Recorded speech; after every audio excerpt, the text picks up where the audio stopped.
and love, everybody. Ringo here. Beautiful day in LA.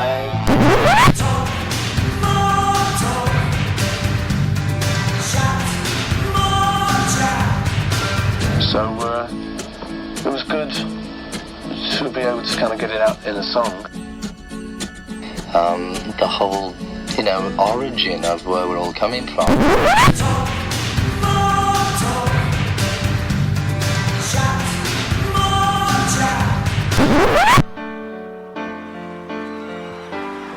I'm prepared for death because I don't believe in it. I think it's just getting out of one car and getting into another.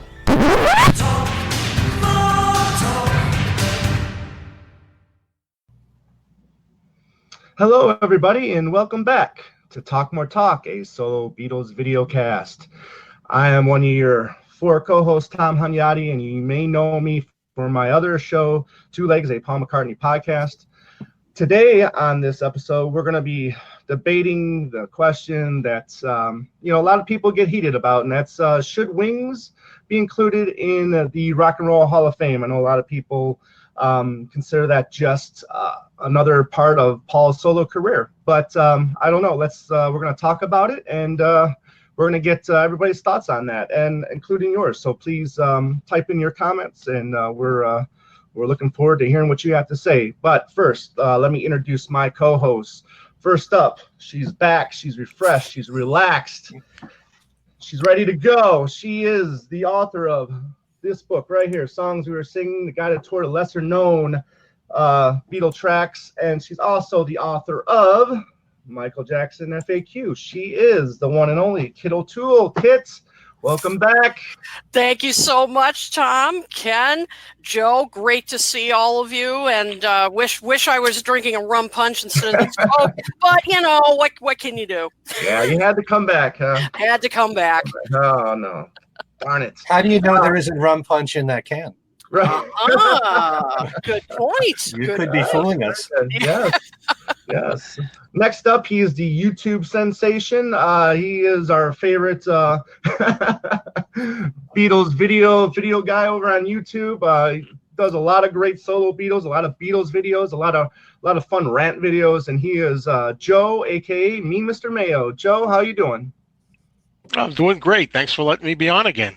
Yeah, absolutely. So Ken Womack wasn't able to make it today, so stepping into the plate is our pinch hitter, once again, me, Mr. Mayo. Yep. So last but not least, he is the host of a very great radio show called Every Little Thing, and he does play every little thing. It's like having everything that the Beatles and the solo Beatles did on your iPod and just hitting shuffle. It's great. It's a lot of fun. I've learned so much listening to his show, and I've discovered so many songs that I never knew existed because of his show. He is also the host of the popular podcast Things We Said Today with Darren DeVivo and Alan Kozin. And here he is, Ken Michaels. Ken, welcome. Thank you, Tom. Thanks for all the kind words. It's great to be back. I've missed you guys. It's been a long time. Yeah, no kidding. It's been a long time. Yes. Yeah. Anyways, so before we get to our main topic that I'm sure people can't wait to get their thoughts on, Ken, why don't you tell us all the things that have been going on the last month while Kit's been having her toes in the sand, enjoying the sunshine. While Kit's been relaxing, Paul and Ringo have been busy. But, actually, let's just start by talking about Paul resuming his Freshen Up tour. He did so back on May 23rd in New Orleans at the Smoothie King Center. Nothing but glowing reviews, as usual. If you look online, all the reviews have been very positive. And I always make sure I check out the set list to see if there's any changes. There really were none, but I wanted to know from you guys what you spotted and what you found interesting, if anything, about the set list. Go ahead, Kit. Oh no, I was just gonna say I'm kind of surprised that somewhat surprised that he's leaving in. Maybe I'm amazed because that, he's been having issues, with his vocals on that on and off. And it's such a hard song to sing. It's so rangy. So I was kind of surprised that, he took Yesterday out, but left that in. Yeah. I found that interesting. Yeah, for a song that's kind of his signature song. Yeah. Yesterday. I mean, Maybe I'm Amazed is also such a big song out of his repertoire, but he hasn't done it on every one of his tours. But in recent years, he's been doing it constantly. But yeah, one of the things I'm surprised at is that he's still doing Being for the Benefit of Mr. Kite. You know, I didn't think it would be going on as long as it has. He brought back Let 'Em In, which was nice. He brought back Dance Tonight, which is nice. He's still doing Queenie Eye, and I'm happy about that. Because sometimes what Paul will do is when he starts a new tour, the songs from his previous album will completely drop. It's as if, you know, I'm only doing them because it's the new album. But at least he's continuing with Queenie Eye. So, you know, I'm happy about that. Yeah. You know, like you said, you know, Let 'Em In, I'm excited about. But the one that I'm really excited about that I haven't seen him do the two prior times was Junior's Farm. One of my top 5 favorite Paul songs. I'm hoping. I always wonder why he does the edited version. He leaves out a verse, not the radio edit version, if you will. Right. The line about Ali Hardy, right. Defense or something. Yeah, That's the line that is missing. Yeah, but I'm still excited about that song, and I mean it's a great rocker, and really looking forward to hearing him sing it. That's one that should have been a staple, you know, in his tours all the years. Right. You know, I'm very glad that for a while now he's been doing Letting Go, which to me is so much better as a live song. Right. But yeah, still a great set list, no matter what, you know. And other Paul news, and this was the biggest news in the last few weeks, is all about 4 McCartney reissues coming out on July the 12th. It's going to be Paul is Live, Wings Over America, Shoba B CCCP, that's better known as the Russian album, and then there's Amoeba's Gig. Now, the thing about these 4 reissues, first of all, they're all coming out on CD, on 180-gram vinyl, on colored vinyl, and digitally. Right. Wings Over America and Paul is Live is identical. There's nothing extra in terms of the material. Wings Over America will come with the original souvenir poster. The Russian album is kind of a disappointment in a way, because when it first came out, and this was exclusively in Russia, it was just on vinyl and it was 11 tracks. Right. And then there were a few other versions that came out, a 13-track version on vinyl, and then worldwide there was a CD with 14 tracks. 14. Well, the new reissue is the original 11. So I don't know why he's leaving out the other songs. Yeah, well, you know, I touched on it on a past episode that I did on my other show, and you guys touched on it on your guys' last episode on things we said today, right there towards the end, and I think that's the correct thinking. Is okay, he's going to give us this original, the way it was originally released, and then later on, maybe 2-3 years down the line, we'll get an archive edition, so that way we get to buy it again. No more, please, no more. Mercy. Really? I think Capitol's got it all figured out. They're gonna milk us for all we've got. Also, Amoeba's Gig is really the most exciting of all the releases, because it's the complete show of what he did at the Amoeba record store in Los Angeles when Memory Almost Full came out. It's all 21 songs, and so far I believe 12 of the songs have been released, first as an EP with 4 songs, later on as 12. This is the first time it's ever been available commercially, all 21 songs. So that's exciting stuff right there. Yeah, that's worth the price of admission. I'm really looking forward to finally hearing the whole show. Yeah, that's the big one. That's the one I want the most. Yep, me too. You know what I'm excited about is that there were certain songs from Memory Almost Full that he did at this show that he stopped doing on tour, like House of Wax, which is a great song and a great live song too.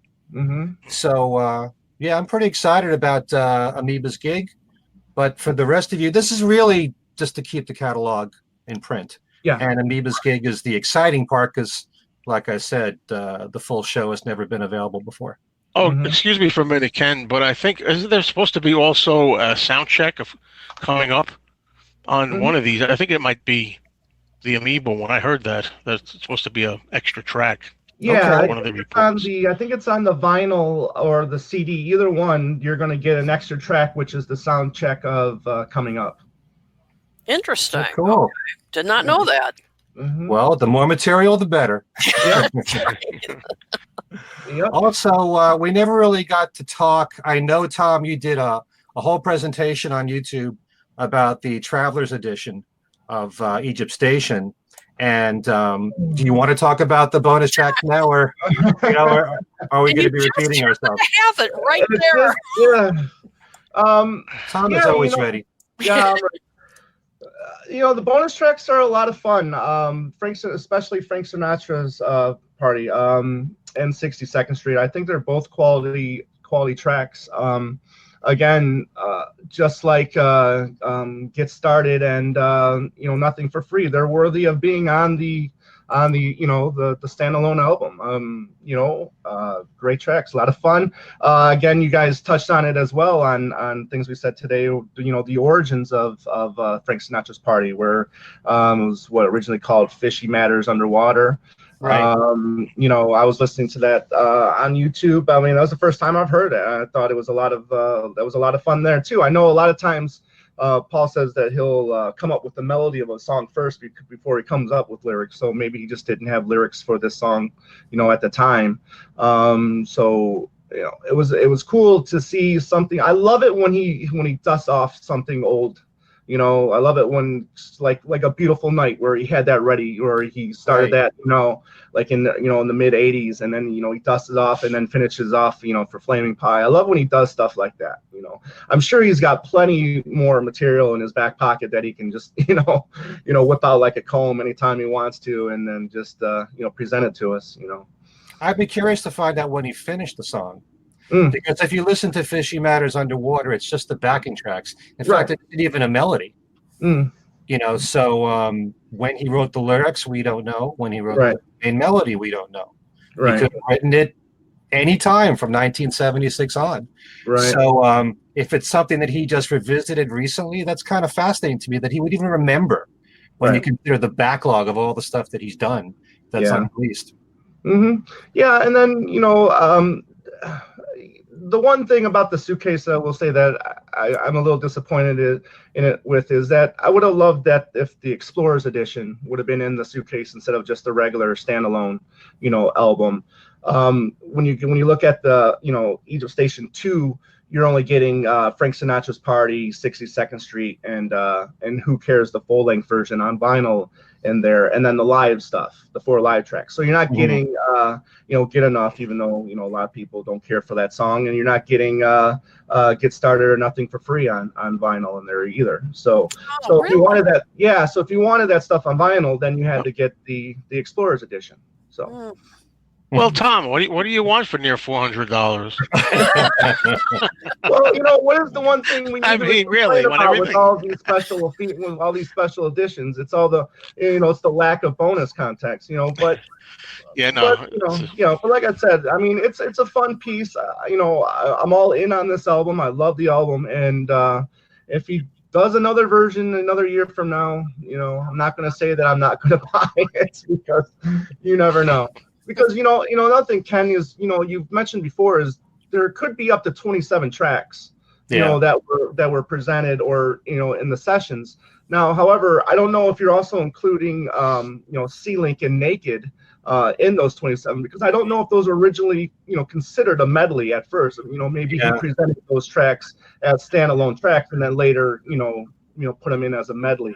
So I mean, as far as I'm concerned, I think we're getting 23 to 24 tracks now. So I'm hoping that this is it. And you don't know if Egypt Station 1 and Egypt Station 2 are tracks, or songs. You don't know that either. So I have a feeling there's more, though. And you might have to. I'm thinking that the Lady Gaga Paul McCartney song too was during those sessions as well. But that's for the animated film. Right. But they could have been done during those sessions as well. Yeah. So I mean, it could have been considered. That song could be considered a song from those sessions. Is what I'm trying to say. So all right. Yeah. Well, we'll see. He always keeps us interested. Always. More news. May 31st was a sad day in radio for New Yorkers, as I'm sure many of you know, as we bid farewell to one of the most popular rock stations. They later adopted an adult contemporary format, and that's WPLJ, who have now started being a Christian music station. Now, the reason I'm bringing up WPLJ is that the last song they played before they signed off was John Lennon's Imagine. Mhm. Then they played something from Hall & Oates where they sang the call letters, I believe, and then there was a collage of DJs through the years. But I'm bringing this up also because it looks like history has repeated itself, because the most popular top 40 radio station of all time, certainly in my estimation, WABC in New York, when they entered their top 40 format, the last song they played was Imagine. Wow. And Imagine and PLJ are the same company. Same company. So it's just kind of interesting that they chose Imagine for their final song. Nice. McCartney received a special award on May the 28th in New York City. This was the International Advocate for Peace Award in Lincoln Center during the commencement ceremony for Yeshiva University's Benjamin N. Cardoza School of Law. Very nice. Another award for Paul. In commemoration of John and Yoko's Bed In for Peace in Montreal, which, by the way, we're celebrating its 50th anniversary, happened on June the 1st. That was at the Queen Elizabeth Hotel. The Royal Canadian Mint is now issuing a pure silver coin to celebrate John and Yoko's artistic talent and social activism. Also, Peter Asher will be having a new book coming out. It's called The Beatles from A to Z, an alphabetical mystery tour.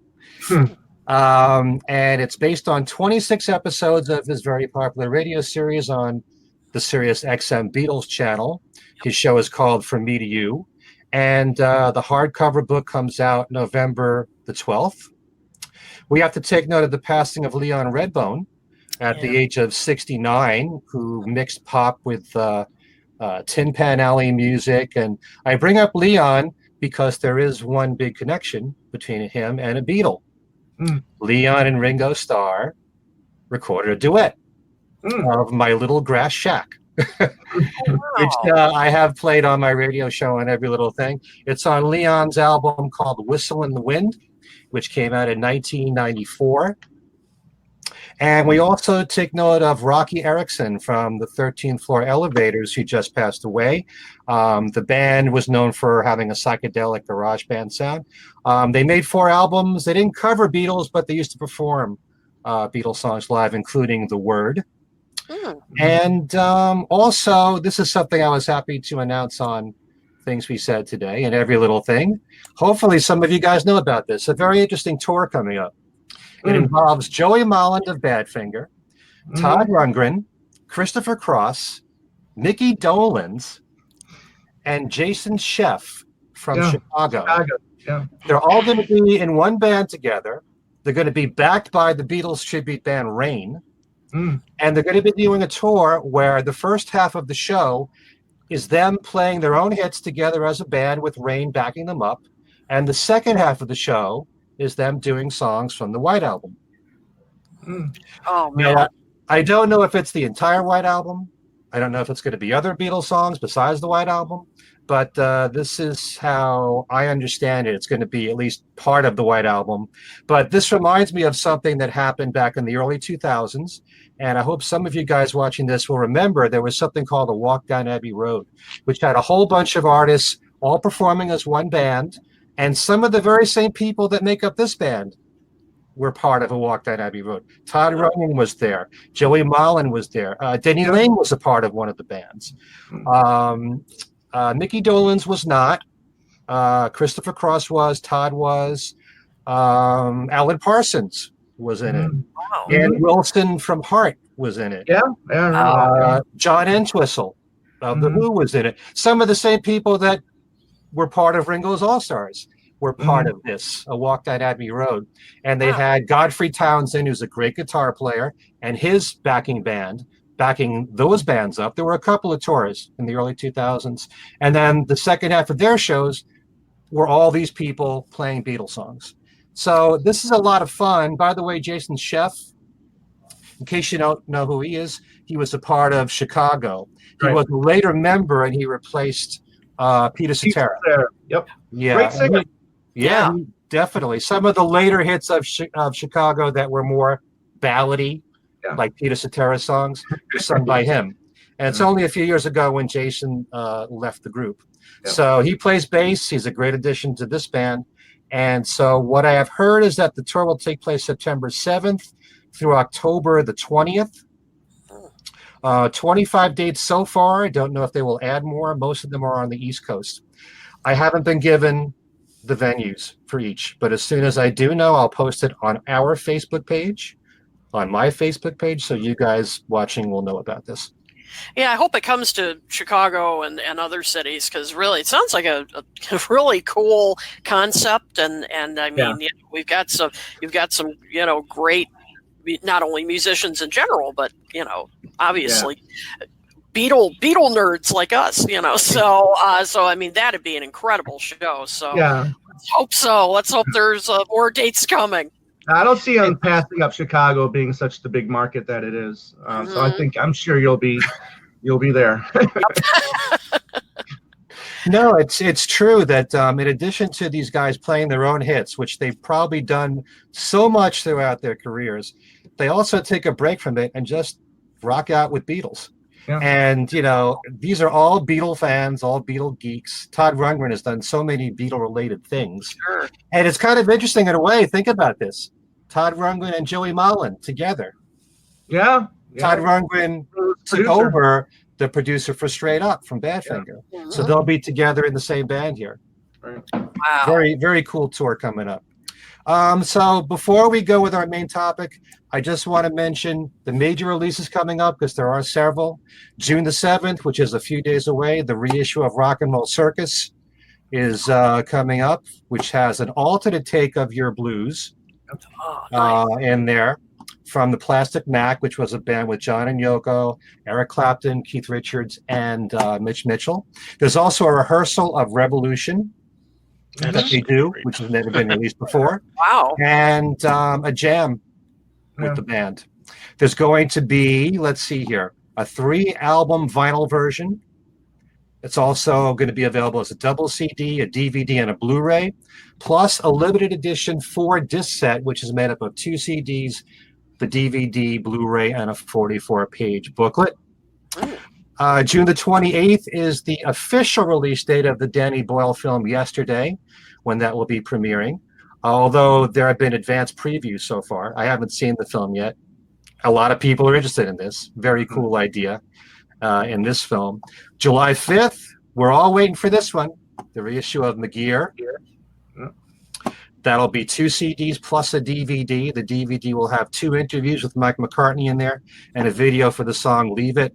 The 2 CDs is the main album on 1 CD. The second disc is all alternate takes and other material that didn't make the album. July 12th, as I said, the 4 McCartney reissues. And September 24th is the second book of Ringo photos called Another Day in the Life. Okay. Following Photograph, which came out a few years ago. Yeah. So that's all the news I've got. That's Ono news I've got here. That's fit to print. Yep. Wow. I've been, I follow those damn Steve Hoffman forum group chats from time to time. And, that's where I found out about those Paul McCartney reissues. So, I mean, there are some truths to what is placed on there. Another thing that I've been seeing is Beatle related, and that we're going to be expecting some kind of box set this summer that is not going to be in Abbey Road. So keep your eyes open for something. So we'll see. Don't know. We'll see. That's mysterious. Yeah.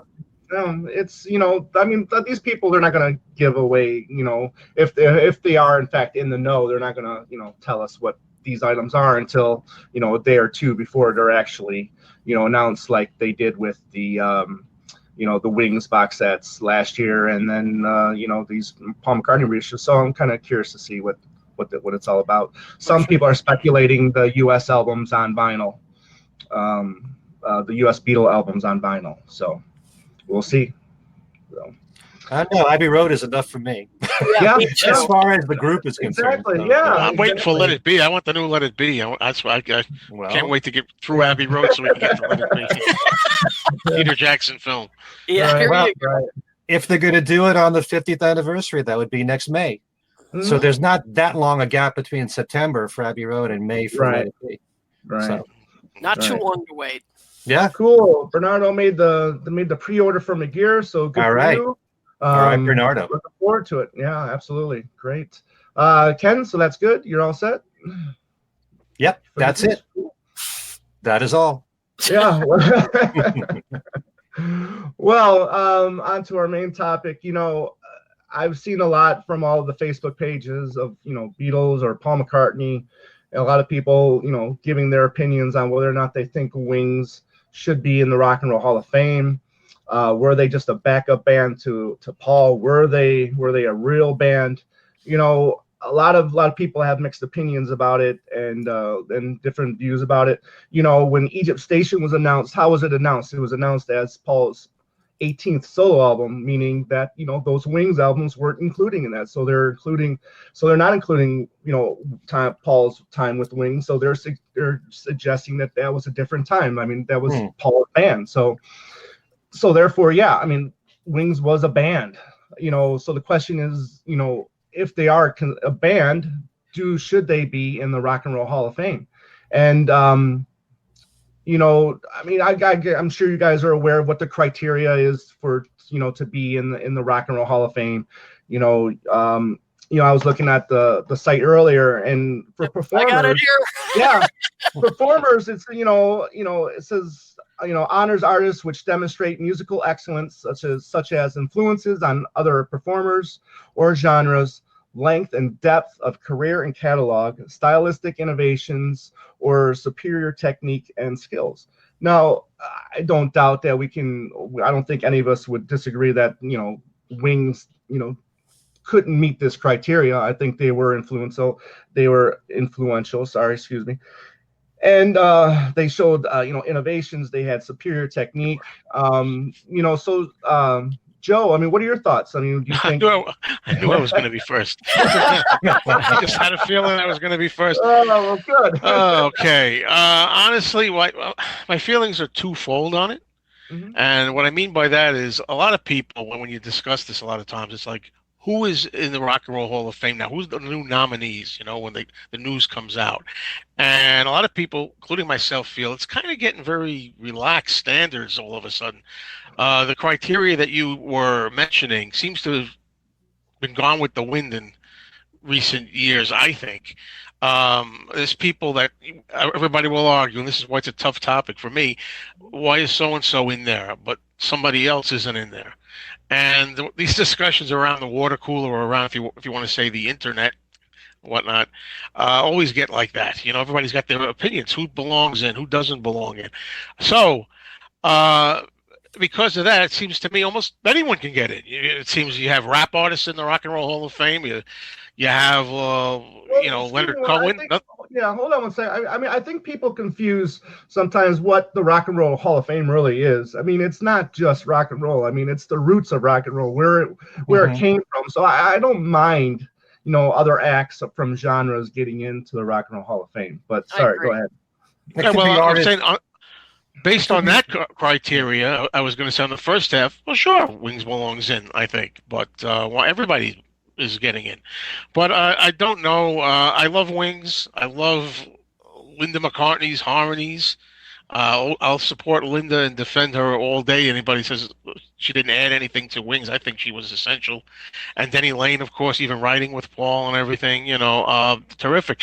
But for some reason, I mean, I was thinking about it. Other than the fact that Wings had a run of good hits, big hits. I don't know on an objective basis if they really qualify. And I don't want to speak too long on this. I want to give you all a chance. But I'm thinking, I personally have this thing about, Paul or any artist being in like numerous times, Paul in it for the Beatles, and then Paul in for just Paul McCartney, Paul in for Paul McCartney and Wings, or just Wings, and then which Wings members get in? All configurations, just certain configurations. There've been different members over the years. It's an interesting topic, but like then I just want to bounce to the Monkees. Like, there's a reason why I'm mentioning the Monkees. I would love for the Monkees to get in. I think it's a sin that they're not in yet. And maybe some, Rock and Roll Hall of Fame politics or something. But then I think, well, why would I say the Monkees and not Wings? Because the Monkees, the same thing. They have a lot of great hit records. The Monkees, a lot of big. That's always my defense of them. They were very big in the '60s, and they even topped over the Beatles for a period of time on the charts. So then, isn't that the same thing I ask myself for Wings? Because all I really could think of for Wings is that they had a lot of hits.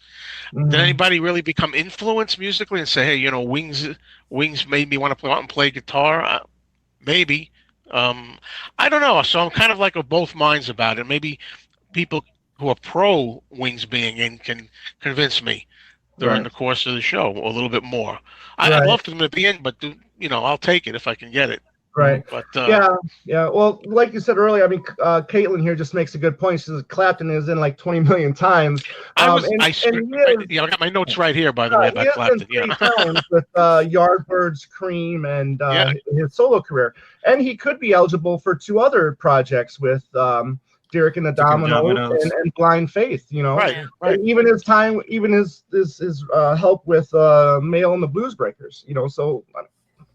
I mean, he could get in multiple more times, but then again, here we go. I mean, so if he can get in all these times, why can't Paul get in? But Kit, I mean, do you think the Wings are their own band, or are they just a Paul backing band? Well, I have to say, Mr. Mayo and I a lot of times agree on things, and much of what you said, I agree with. Yep.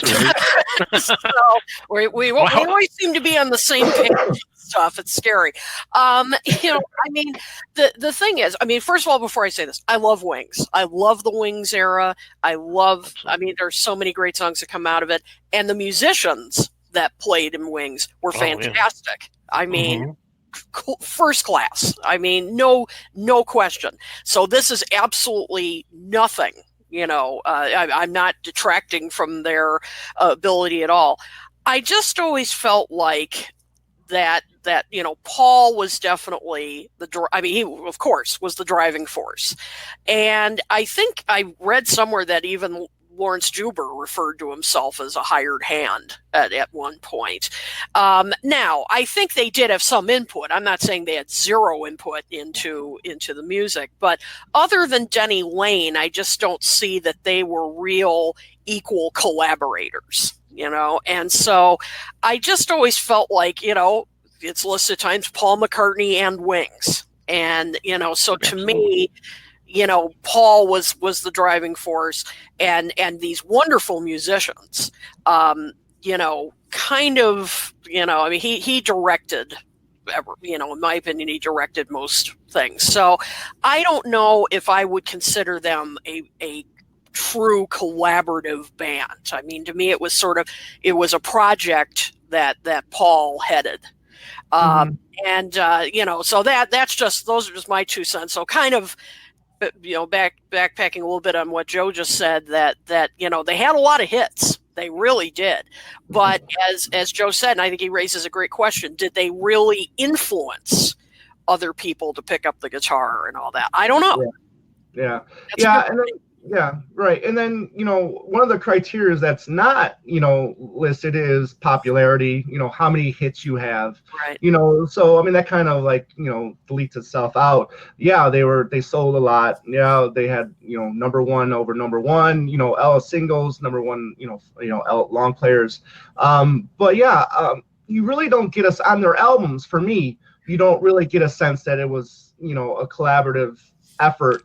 Except for maybe London Town, where you're getting those, those Lane and McCartney, duets, if you will, or even sometimes when you get the backings from Linda. but it's really when you see them live when you get a sense that it was a band, and it wasn't just Paul's band. It was a great band effort, especially when you see those Wings, when you see Rock Show, for instance, the energy and all the individuality that's on the stage.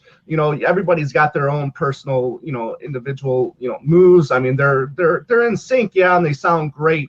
But I mean, when you see the energy of Joe English behind those drums, it's something special. And then the same thing with when you see the live footage from the McMouse show, Bruce McMouse show. I mean, that's a really loose, band. I mean, and they're all in one coherent, band, in my opinion. I mean, they look like they're having fun, and you don't just see Paul, saying, "No, you just gotta stand here, you do that." I mean, even though he told, Henry he had to play, that solo "My Love," right on all the money. But yeah, I mean, I have, mixed feelings about it too.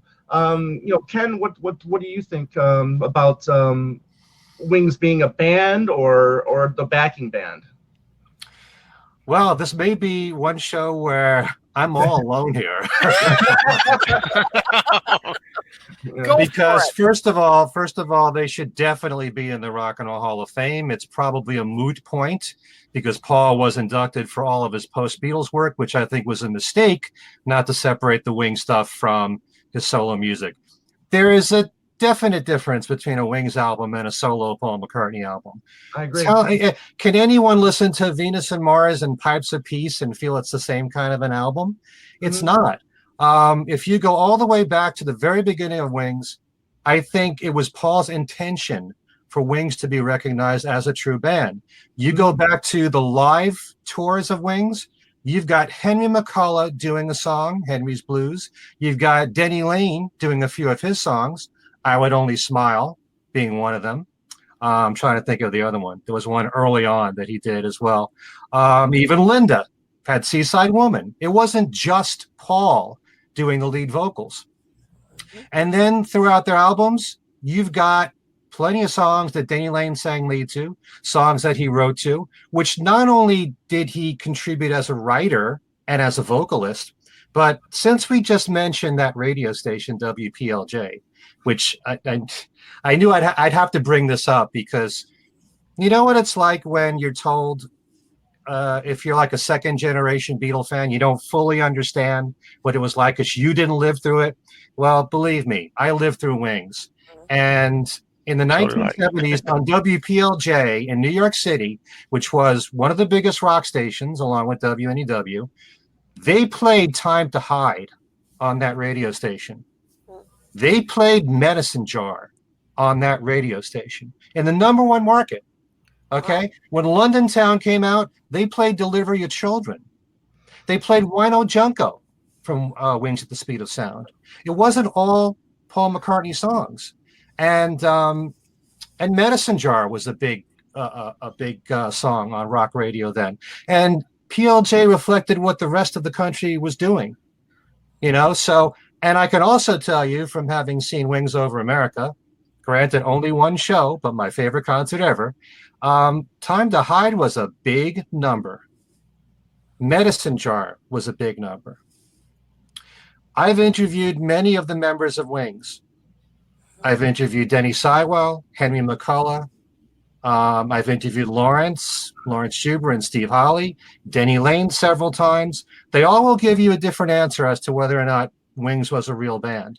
Definitely, if you talk to Denny Seiwell, he will tell you they were a real band. He would tell me when Wildlife came out, all the members had their hands on the recording console. They were involved in the mix of the album. Red Rose Speedway, for all this talk about how great it is as a double album now when you listen back, well, the songs that were picked on Red Rose Speedway were picked by the band together. It was more than just, Paul is a leader and Paul controlled everything. There's more to it than that. Lawrence Juber has told me on numerous occasions that, Paul kind of knew what he wanted in his songs, but if any musician in the group had an idea and they brought it to Paul and he liked it, he'd go with it. There's a really weird guitar sound that's on the song To You on Back to the Egg, which was, it involved using a harmonizer. And it's very strange, but that idea came from Lawrence, and Paul took it. So it's not like everything that came out of Wings was all out of Paul's head. Right. Take a look at Wings at the Speed of Sound, guys. All 5 members got a lead vocal on there. Joe English got a lead vocal. He did a great job on it, too. Must do something about it. Oh, Cook of the House got airplay. Believe it or not, on rock radio. Cook of the House got airplay. The Note You Never Wrote got airplay. Right. On rock radio in New York City. So I can tell you Wings, and thinking of Wings as a band, and let's not kid ourselves. Everybody knew Paul was a leader. Yeah. But you can have a band and still have a leader with someone who's recognized as the leader. They were a real band. And I do happen to believe that if you've had so much commercial success as Wings did throughout the 70s, Wings had 5 #1 albums in a row. Yep. Red Rose Speedway, Band on the Run, Venus and Mars, Wings at the Speed of Sound, and Wings Over America all hit #1. That's phenomenal. Wings wasn't just an album artist and a singles artist. They were both.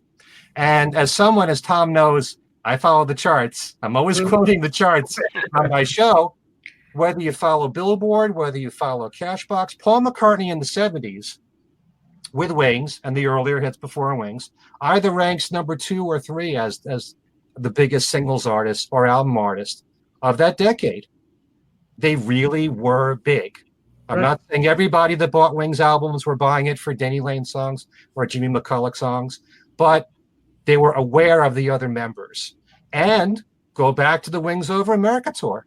Denny Lane had 5 songs that he sang. That was a conscious decision that was made by Paul. And Jimmy McCulloch had Medicine Jar that he did live. And even later on in 1979, in the UK tour, Denny sang Again and Again and Again, and no words. So it's kind of interesting. I kind of wish it would have been really interesting if Joe English hadn't left and Jimmy McCulloch hadn't left. What London Town could have sounded like, maybe it would have been something close to Speed of Sound with everybody getting lead vocal. I found that fascinating. Yeah. You know, made a big difference to me personally about Joe English because, man, he belted out his vocals on Must Do Something About It. Great job on that song. But those were all decisions that Paul made. And so I think that Wings was definitely a band. And I think that if you have this much commercial success, you have to be somewhat of an influence. You know, there's a lot of people that picked up a bass because of Paul McCartney, whether it was Wings music, whether it was his solo music, and certainly from the Beatles days. Oh, yeah, well, you know, if I may say just to be, I'm sorry to interrupt, but I don't want to forget. To be fair, you know, Ken, I mean, of course, we know people that have said, you know, I actually discovered Wings first, and then some people have said that they went back to the Beatles after that, who grew up in that era. That's true. This is true. So I guess you could say that. Well, that's something I want us to explore here on this show, because the opinions that people have, if they were brought up on the solo music first, could be very different with how they look at the entire catalog of the solo and the group. You know, you could like the solo music more than the Beatles. It is possible. Yeah. So, you know, it all depends. I think what you hear at a very young age, your adolescence, teenage years, 20s, has the greatest impact on your life. And it becomes, for most people, their favorite music. And it also indicates what they're going to hear later on and what they're going to favor later on in life. I talk to people all the time about this. I love talking about music in general, not just the Beatles. But what people hear at a young age has the greatest impact on their music influences and what they're going to like in the future. And it becomes the most important music of their lifetime. But yeah, Wings was definitely, you know, it was they were a major act of the 70s. And I also have to say, I don't want to just control this whole conversation here. Paul doesn't help matters any by diluting everything. You know, when Wingspan came out, which was supposed to be a documentary on Wings, and then the album came out, or the CD, and you've got songs on there that weren't Wings songs. They were pre-Wings, like Maybe I'm Amazed or Junk or something, and then post-Wings, like Say, which doesn't belong on a Wings collection. Yeah, I You think know, Take It it's Away was private on there as well. Yeah, Yeah. yeah. So sometimes people are confused. What is Wings? Hmm. And not only that, you go back to the Ram album. Why is it that there's 2 songs from the Ram sessions, Get on the Right Thing and Little Lamb Dragonfly, that ended up on a Wings album? Is it a Wings song? Is it really a Ram song? Yeah. You know, it gets kind of confusing in a way. But I do know one thing from having listened very intently to this music. I can tell who the musicians are in the band just by listening to it. There is a distinct difference between Denny Sywell, Joe English, and Steve Holley as drummers. There's a big difference between Henry McCullough, Jimmy McCulloch, and Lawrence Juber as lead guitarists. If somebody was to play for me an unreleased Wings song that I never heard before, and it had the full lineup, I could tell you which band it is. They kind of had their own stamp on the songs. You know, I wouldn't necessarily say that about Paul's band of the last 20 years. Right. You know, and like I said, during the Wings days, the other guys got some time on stage with their own numbers. From 2001, 2002 on, it's been all Paul. Mm-hmm. You know, you don't see Rusty Anderson doing one of his songs, or you know, or Brian Ray or Abe Laboriel Jr. Same thing, really, with you know, the '89 through '93 tours. Although Robbie McIntosh had an instrumental, but you know, during the Wings days, the tours reflected the bands. Mm-hmm. That's true. And there's a great comment that astute viewer Mike Nari, I hope I pronounced that correctly, wrote, and it's kind of a long comment, so I'm just going to read it because it would take up the whole screen. And so, but it's a great comment. It said the only way they could possibly go into the Hall of Fame is in the category of backing band, the same way they inducted Bruce Springsteen in 1999. That they inducted the E Street Band in 2015 as the backing band in the backing band category. All Paul's solo music, including Wings, was inducted in 1999 along with him when he went into the Hall of Fame that year. So the only way they could get in there is as a backing band. So not including Paul McCartney. It would just be the members. Sort of. Yeah, that's how I read it. Mike, if I'm reading this incorrectly, please tell me. But he also said, also makes a point, he said, I think, yes, Wings were a real band, but the Hall of Fame considers them as Paul's backing band. So. I don't, you know, I couldn't see it that way. Wings was more involved. Yeah. You had Denny Lane collaborating on songs with Paul McCartney, writing his own material. Jimmy McCulloch had his 2 songs. You know, there was more to it than just the musicianship. Right. Wings. You also had the singing and the lead vocals from the others and the harmonies. Oh, absolutely, the harmonies. I mean, plus, yeah, you know, Linda had more material that could have gone on Wings albums. It just wasn't Cook of the House. I mean, Seaside Woman didn't have to be, you know, Susie and the Red Stripe, you know, release. That could have been on an album. But, you know, to your point about that middle era, you know, from 75 to 76 and then into recording London Town. For me, if I was to say Wings belonged into the Rock and Roll Hall of Fame, I would say yes, if that if that version of the group stayed together a little longer, maybe, because then you really do get a sense that it was a band where other members are getting more vocals. Denny's getting in there more. You know, Jimmy's, like you said, has got his 2 tracks, and Joe English is singing. And then, you know, there's one song I would have loved to have seen on a Wings album, and that's Oriental Nightfish. I think that song would have been great on maybe Back to the Egg, you know, or even Band on the Run. I think that song would have been wonderful on a Wings album. So some of the songs that were on Wide Prairie, which was the compilation of Linda McCartney songs throughout her whole career, could have made Wings albums easily. And fit very well. If you could have Cook of the House on Wings at the Speed of Sound, you could have had some of the other songs that were on Wide Prairie. Yeah. So in my opinion, if that version of Wings stayed together for maybe, you know, London Town and maybe even get Back to the Egg, I would say, yeah, you know, because you're hearing it on albums. You're just not seeing it live. You know, you're actually getting to see all of this, you know, get to hear this group effort in the studio as well as live. So yeah, John Dobry, I don't know if I'm going to pronounce Dobry No, I'm not sure. John. Sorry, John. John. We'll just say John. He said something I wanted to bring up too. On the 2005 tour, Paul played Too Many People. He announces it as for the Wings fans. I remember that. You Yeah. know? Yeah. So it makes you Which is wonder, not- what is a Wings song anyway? Could Well, you call and- it You got that wrong. Yeah, and Yeah. yep, and another viewer, Marvin, I'm showing this comment again. Pipes of Peace and No More Lonely Nights were also on Wingspan, and they're not Wings songs. Yeah. Yeah, I mean, I know Denny Lane played on a couple of those, those tug of war session songs. So maybe he's thinking that, but he definitely, I don't think he was there for, No More Lonely Nights. I mean, he definitely, and since Denny Sywell played on Too Many People, maybe he consider that a Wings song because there was a Wings member that played on that song. Right. So, But we don't know how Paul's thinking. right. We just don't know. Right. And Yeah.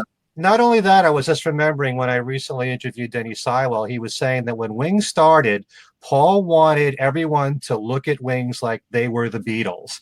And he wanted them to know everyone's names. All the press releases mentioned everybody in the band.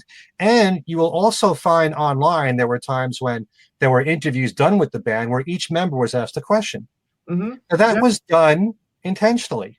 Yeah. So that it wasn't just Paul being asked all the questions or Paul and Linda. That was done on purpose. Yeah, I you can see that on YouTube. See those clips on YouTube. I think it was like a Tom Snyder interview where he interviewed, the band, and then he interviewed Paul and Linda afterwards. I believe that's how it went.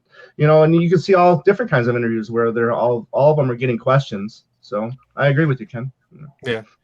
But here's where it would be a real struggle to think of Wings as a band. One of the problems that you have with Wings is that every single hit was a Paul McCartney song. Right. You didn't have Time to Hide as a top 40 hit. You didn't have Medicine Jar as a top 40 hit. But, every single, all the big hits were all Paul.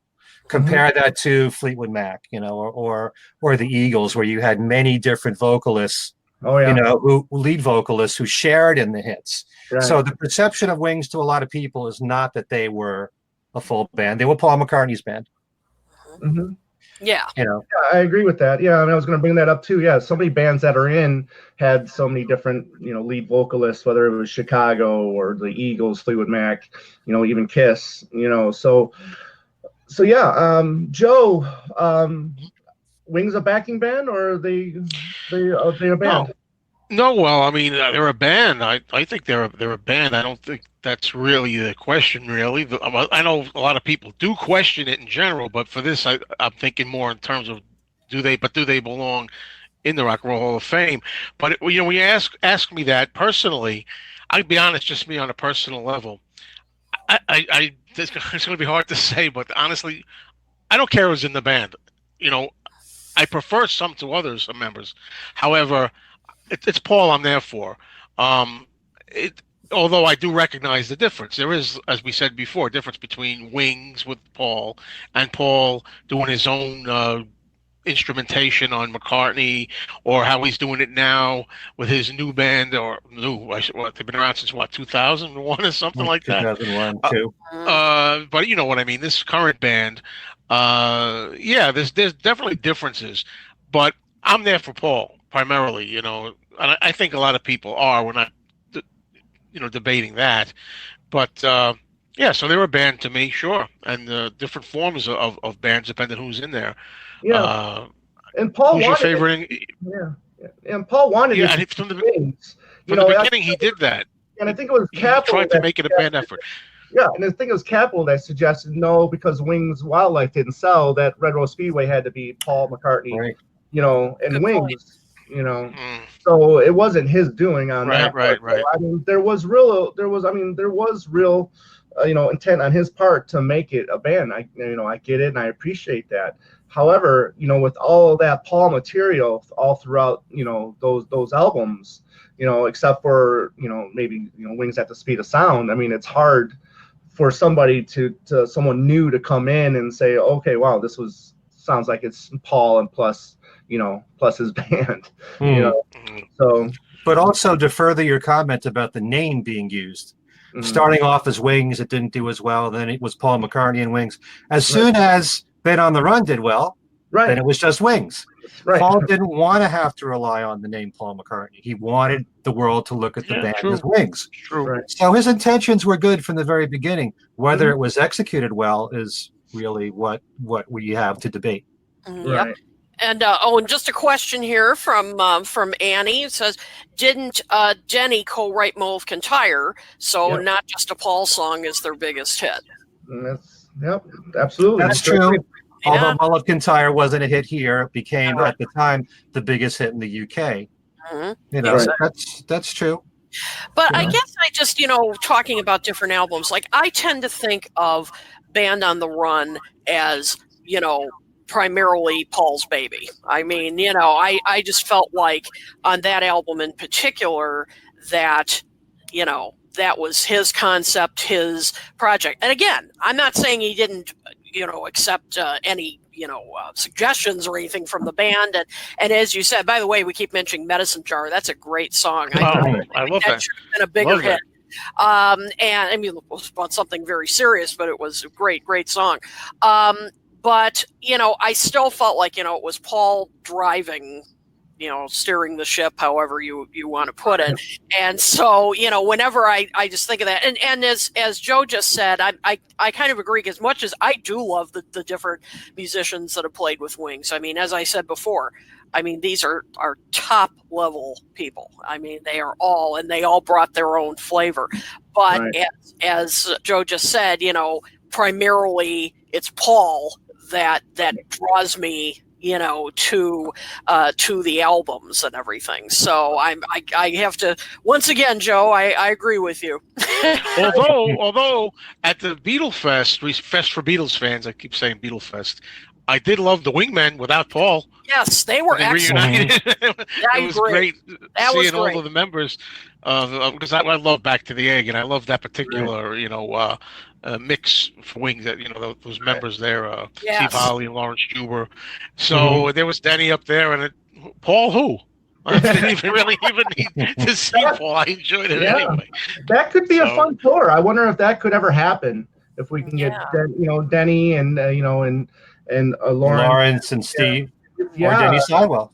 Denny Sidewell, exactly. Oh, Denny would be great, and, yeah. get a couple of people in there. I don't know if if they would be able to get away with calling it Wings, but I'm sure they could call it, like you said, Joe, maybe Wingman or something like Wingman. I think that's what they call themselves. Yeah, aren't they Or call like themselves Wingmen. But- Yeah. Yeah. an unofficial name, a real Right. name they're using or something unofficially. But I don't think Linda helped the cause either much, because I think it was maybe the Playboy interview that they did in the 80s where they're asking, they asked Linda the question, why didn't Wings work out or something like that, and her response was because Paul didn't have good musicians with him. The musicians that they had weren't top notch.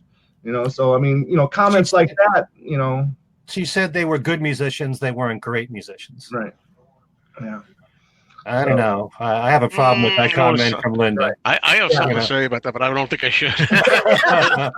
Were they technically better than John, George, and Ringo? I don't know. Were they? Yeah, Technically, and But plus you still, read the comments, maybe. and plus, in the McCartney 2 archive booklet, if you read that, where Paul's, why didn't the band continue? And he just felt like they weren't, the live stuff. Why didn't they continue going live? And he said they just felt like they weren't well rehearsed.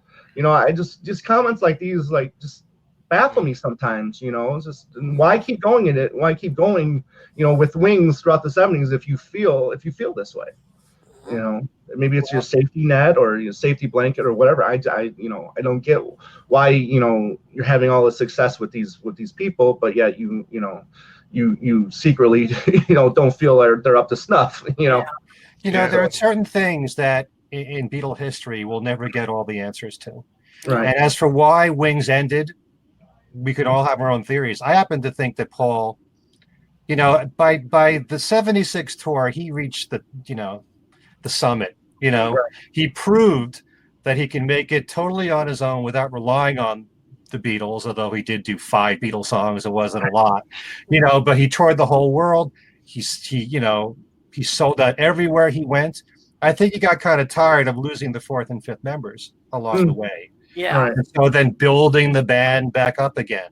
Right. So, that he probably got fed up with that. And, you know, there are limitations when you're in a band, Right. you know, Yeah, but I working think with the same people. And, Right. you know, the Beatles went through that too.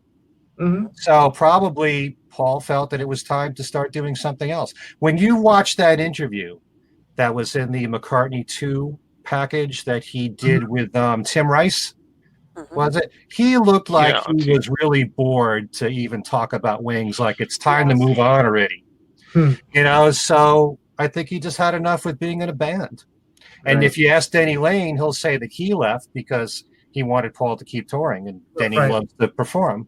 Right. So, and yet, why did Denny continue with Paul during Tug of War and Pipes of Peace? Right. He still kept working with him. He kept Yeah. working He with stayed, right. and Lawrence and Steve left. Right. You know, we'll never know all the answers, Yeah. but I still think that Paul was kind of tired of being in a band at that point. Right. Well, I think that, I think he still wanted that kind of a little bit of that Wings sound, even though George Martin didn't want a Wings record. But it's still, I would still consider Denny Lane like a safety net, during those sessions. He's there, those harmonies are still there throughout those albums. And personally for me, I think his albums, as great as they are after the Wings era, I think they're really missing those Linda and Denny backing vocals. I really miss those harmonies on Paul records these days. But not saying that they're bad albums, because they're great. I love Egypt Station, but that's an aspect of his records that I really miss. Yeah, well, the core members of Wings were always Paul, Linda, and Denny. Yeah. Right. And getting those harmonies made a huge difference. And Denny Lane also made a lot of contributions to the group. He brought a folk element to the band, especially on London Town. And he and Paul just really blended well together. And I know that Denny said to me, Paul was always encouraging him to write more material. Mhm. And so we had 5 songs that he and Paul wrote together on London Town. So you wouldn't do that with a group that's all just backing musicians for you. Right. You wouldn't be writing with members, or in this case, Denny Lane, if you just thought of the other members as hired hands. I don't remember Lawrence Schubert saying that about, Right. like I saw that somewhere. I'll have to look up that Yeah. quote because because I know I saw that somewhere where he said something about, I was just kind of a hired hand. But he wasn't saying it like in a bitter kind of way. I mean, right. as I recall, he was just saying, I wasn't the leader for sure. Right. Go ahead. Yeah, Go ahead, I also want to say that when Denny Lane was inducted into the Rock and Roll Hall of Fame for being in the Moody Blues, there was an interview he gave to Billboard where he was questioned about Wings, and he said that Wings was Paul's backing band. And yet Denny has flip-flopped on this. Yes. I've interviewed him several times. Like I said, Paul was always encouraging him to write. You wouldn't do that with someone that's just a backing musician, So, and I also think it's really crazy, if you think about this, that Denny Lane is in the Rock and Roll Hall of Fame because he was a founding member of the Moody Blues. He was only in the group for a couple of years. Right. He was the entire decade with Wings, and he's not in there as a member of Wings. Does that make any sense at all? That's I mean, with what you said founding earlier, member. said earlier about the E Street Band being in for a backing band. I found that interesting when that happened, and automatically thought, well, that could be the only way that Wings would get in there, since the person earlier mentioned about how the Wings stuff was included in Paul McCartney's catalog when he was inducted into the Rock and Roll Hall of Fame. So that is an interesting point. So Kit, yes or no? Oh boy. Okay, I'm getting ready for the virtual tomatoes that are thrown at me. And again, I love Wings. I love it, but I'm voting no. Mayo, hold a tomato. No, with some serious reservations now. I think, Ken really made a lot of solid points. And, but still, at this point, I'll say no. Ask me 6 months or a year from now. My man. Yeah, a song you love yesterday could be a song you hate tomorrow. You know, it's so common in this Beatle world. You know, I really thought about this hard the last couple of days, and I want to say yes. I really do. And if that, you know, that mid era Wings version stayed together longer, I would gladly say yes. Were their contributions significant? Yes. I mean, you know, as you said, Ken, Denny Lane, you know, was there from the beginning. I mean, he co-wrote many songs. He you know, co-lead on many songs, and you know, his guitar work, you know, throughout is excellent. And so for that, you know, I'm like, you know, you know, back and forth by maybe an ounce, you know. It's a complicated question. It's more complicated. Yeah. Exactly. And again, if Jimmy, you know, had a couple more songs, maybe, you know, if depending on how London Town turned out, you know, they recorded Girls School early in those London Town sessions. You know, imagine Girls School in London Town. You know, I thought that would have, you know, made a, you know, solid effort on London Town as well. But pains me, but by a narrow margin, no. I just wanted to say too that I know what Ken's talking about. I grew up in the 70s, and it really was Elton John and Wings a lot. I mean, that's what I think of my childhood growing up in the 70s. That's what I remember being the biggest at the time. Now, granted, I was a Beatles fan, Paul fan, but it seemed like so many Wings hits and Elton John. Elton John, I got to give them the number one spot too there, but that's still good for Paul, you know, at that time. So yeah, they were very big. They were huge, you know. There isn't anybody on this planet that wouldn't kill to have had the success that Paul McCartney had in the 70s. Absolutely. And there's a lot of young Beatle fans that aren't even aware of it. Right. That know how great the Beatles were in the 60s, and that's fine and good. But, you know, that's kind of like a revisionism when you think about it, because a lot of young fans do not know all the success that the Beatles had on their own. And certainly in the case of Paul, so many, he had 9 number one singles post-Beatles, you know. That's a lot. That's a, you know, for all the attention that we give to all the Beatles accomplishments on the charts when they were together, 20 number one singles, you know, occupying the top 5, you know, in Billboard. The Beatles had more success on the charts as solo artists than any solo artist from a previous band ever.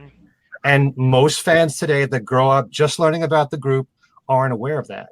And, you know, and I do believe, and we discussed this on Things We Said Today back when it was with Al Sussman and Steve Marinucci, and I think that Al had said, because I questioned, if you have commercial success, does that mean that you should automatically get in?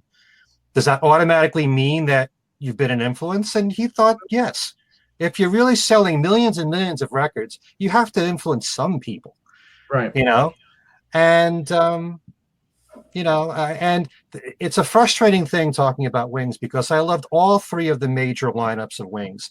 And for the 4th and 5th members to leave all the time, and you kind of wish, what might have happened if it stayed with that same lineup? It could have gotten better and better and better, you know, but we'll never know. But for what did come out, I'm very happy with all that music. And it's, you know, it's a great catalog. And it doesn't matter whether or not Paul's the leader. There's lots of bands out there with leaders that are obviously. Don't forget the line, though, Ken. I got to say, the line that was in the 70s that you probably heard was, you know, some people would say, "You mean Paul McCartney was in a band before Wings?" That's right. So that shows you, right? That's an old line that used to be used. Yep. And by the way, but on the same token, I'm reading 2 comments here. Michael Rice, I knew Paul McCartney in the 80s before I knew who the Beatles were. Doug Brando, I actually discovered John's solo career before the Beatles, but it didn't really influence my decision. I just thought of it as John with 3 other iconic musicians. A lot of people discovered the solo music first, and they could have a different impression when they get to the group. You know, it's all good. Yeah. It's all good. So Ken, I guess we know yes for you. Yes, 1,000 times yes. I had no idea. I'm shocked. Do I think it'll happen? Probably not. But it really, they should have never inducted him for all of his post-Beatles work like that. Right. Well, you've got plenty of backers in the audience here, Ken. Right. Was George Harrison inducted with the Traveling Wilburys too? Was that just included? Ask that question. I mean, now, should we consider, Traveling Wilburys or even Plastic Ono Band hall worthy? Plastic Ono Band, no. Tough one. The whole concept of the Plastic Ono Band, according to John, was to be revolving musicians that would keep changing over again. So I don't know. You are the Plastic Ono Band. The Traveling Wilburys, unfortunately, Roy Orbison died after the first album, but 2 albums in a row with the same musicians other than Roy on the second album, and they were both great albums, and so many people love that first one, especially. Got tons of airplay. I don't know, because it's kind of like the Eric Clapton supergroups. It's the same thing. The same thing. So I would love to see the Wilburys in there. Sure. Yeah, absolutely. Anybody else want to bring any last comments about Wings in the Hall of Fame or just Wings in general? Bye. I think this has been a really fascinating discussion, and there's some wonderful comments and by the way, everybody who's watching now live or later, we do read the comments, we do respond to them, and we love them, and it's just really interesting. People have great arguments on both sides and make some valid points, and it just shows you this is really a more complicated topic than it seems on the surface, and I feel like this is going to go on for a long time. I'm happy that people think they deserve to be in as a band. Absolutely. I don't want to give that impression that I don't think so, but I think it's excellent. But something I've said many times when it comes to the solo music, most of the people who are very critical of the Beatles solo music are people who haven't listened to it all that much. They'll listen to an album once or twice and then make a judgment call on that. There are people who don't really know Wings, that didn't follow the history of Wings, that didn't live through Wings like I did, and Joe. And if you really follow it and you pay attention and you listen to each of the members' contributions and you become more aware of what they did on the studio albums and live, then you'll realize that there was a lot more collaboration there. Collaboration is far more important to me than anything else in a band. It's more important than the payroll of the band. Right. I'm always hearing, well, Wings members are on retainer. I don't care. I care about what's in the grooves. Right. I care about what's in those songs. Henry McCullough made a great guitar solo in My Love. It's outstanding. It's a classic. That's his contribution. Paul loved it so much, he didn't want it to change. That's how much he loved Henry's lead guitar solo. There's all kinds of contributions like that, and you just have to spend more time and listen. That's how you get to know this music. Yeah. I can see him say, look, you came up with the damn solo. You play it every night. Anyways. Well, let's do the round table here. Let's see what everybody's got coming up in the near future. Ken Michaels, what's going on with you? Continuing with things we said today, new shows every couple of weeks. We did a show recently on George's Wonderwall music, and we examined that. We just did a show on how the Beatles influenced us, meaning not the fans, Alan, Darren, and myself. And really, we could have gone on for another hour. Certainly I could have. There's so many things I wanted to say how the Beatles influenced me as a person and in my musical taste and from them as people. And maybe we'll save that for another show. I don't know. But on my website, as usual, I have Beatles trivia every single week where you can win one of 9 great prizes. And I do have a special contest coming up starting this Friday, just like we had our Kiddo Toolkit that we gave away while you were on vacation. I knew that people would be suffering they had to have their kit from kit withdrawal, which is why I had the Kiddo Toolkit as a prize. So similar to that, I'm doing with one of our other friends, Jude Kessler, who's written a series of narrative books on John Lennon. She wants to cover his entire career, and so far she's done 4 books They'll take you into early 1965. I gave away 2 of Kit's books on my last contest. I'm giving away 2 of Jude's books. Oh, wow. She Loves You, which is volume 3, which is Mhm. mainly 1963. And then her new one, which is Should Have Known Better. Yeah. There's Should Have Been There, Shivering Inside, She Loves You, and Should Have Known Better. It's Yeah. all S's with Jude. She's really put. What is the deal with that? I don't know.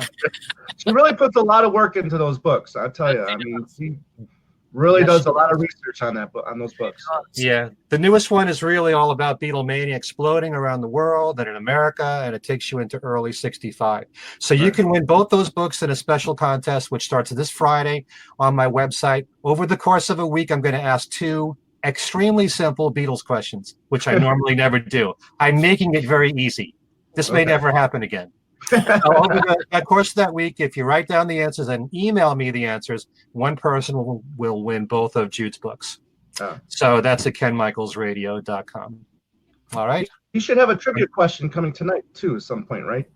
Your weekly. Oh, trivia? that's true. Oh, you pay attention, don't you?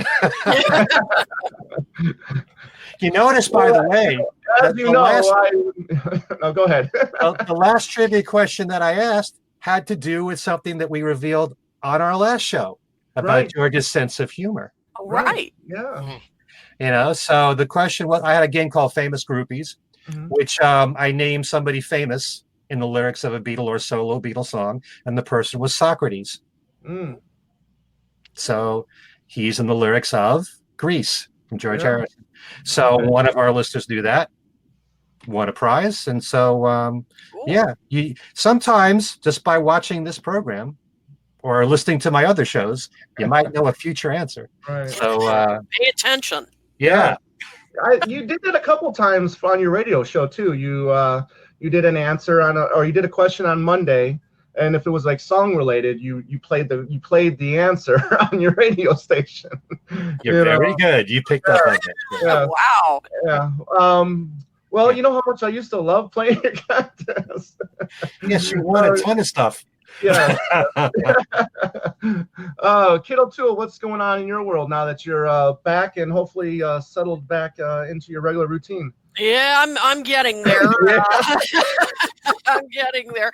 No, I do have. I have a new Deep Beatles up where I talk about Teddy Boy, which was kind of an interesting thing to research, and I'm doing a series on songs the Beatles either never performed, live, never officially released, demos, that kind of stuff. So that's up at Something Else Reviews. I'm also doing a series on Blinded by Sound on Marvin Gaye and this album that came out.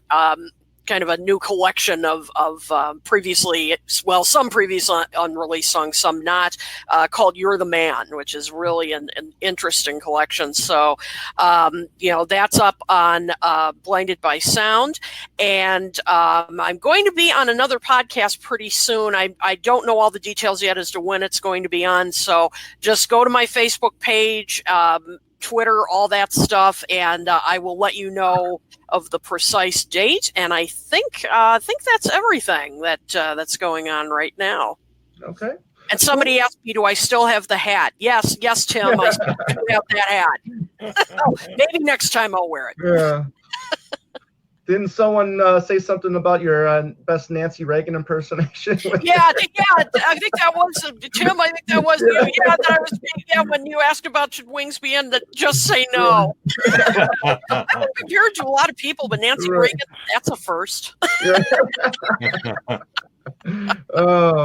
Well, speaking of other podcasts, Ed Chen was nice enough to have me back on his show. When They Was Fab, we discussed the bonus tracks from Egypt Station and, a lot of other Paul bonus tracks, or I should say non-album tracks of Paul's over the last 30 years. So that was a lot of fun. So you can hop onto Podbean or iTunes and type in When They Was Fab and check that out.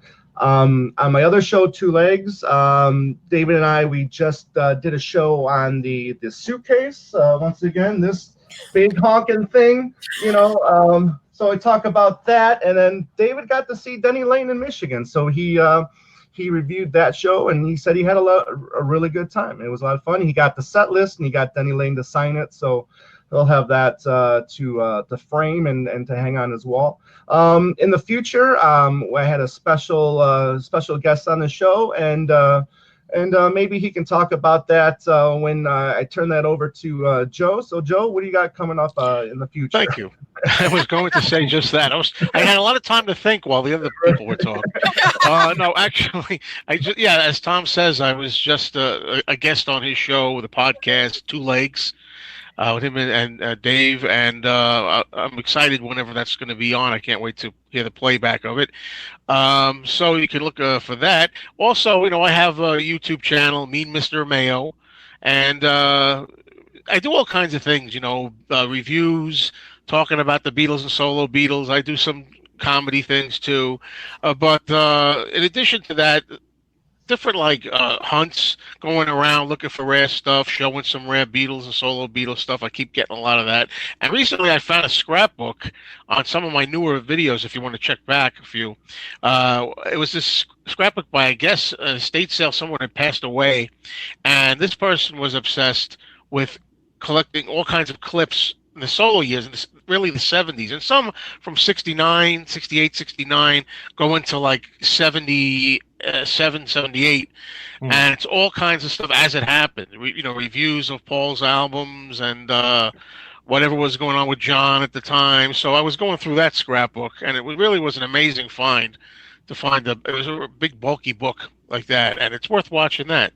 So always looking for new Beatles and solo Beatles related ideas to put on the channel. Cool. Awesome. Very Well, nice. and then for Talk More Talk, you can find us on our Facebook page, Talk More Talk, a solo Beatles videocast. You can email us at talkmoresolotalk@gmail.com. Kid, I always forget the Twitter. What's the Twitter? Okay. It's Talk More Talk 1, the number Talk 1. More Talk 1.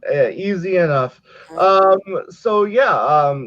Please feel free to like our page, and you can discover when we'll be back. As we are a bi-weekly show, so every other week we are here with a new topic live, and then afterwards the lovely Kid O'Toole will put the show up on YouTube for us and all the other outlets, including Podbean, iTunes, Spotify, you name it. We're there. Kit, thank you so much for doing that for us. Sure. And it's been a lot of fun, you guys, so thank you very much. So for me, Mr. Mayo, Ken Michaels, Kid O'Toole, I'm Tom Hunyadi saying, till my head's filled with pain, rack my brain. Say bye-bye. Bye-bye.